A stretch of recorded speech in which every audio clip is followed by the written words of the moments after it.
继续来看有4个台湾人甲2个新加坡人，第一日引起马来西亚搬关系。不过因为因是申请观光的签证，并无申请工作签证，所以去互移民局的人员带去调查。咱国外交部讲，因目前人是拢平安。不过根据当地法律，因有可能面临6个月监禁，或者是代票8000块的罚款。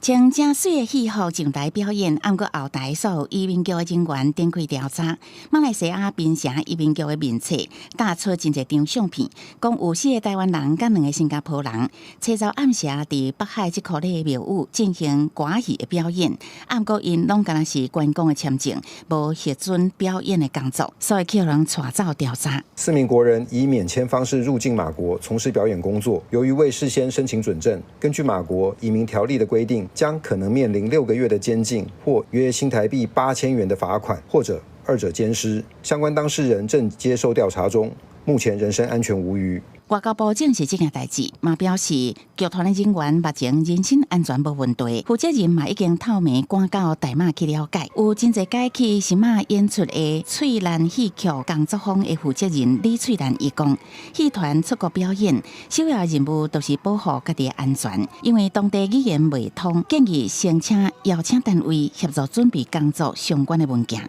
我们有5个人要过去，连我5个人。那我就跟当地的庙，我就跟他讲说，你要帮我们出工作证，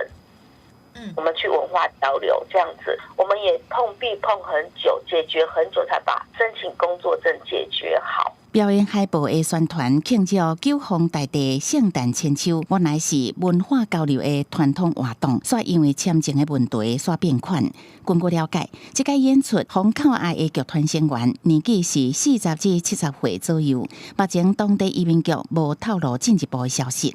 记者综合报道。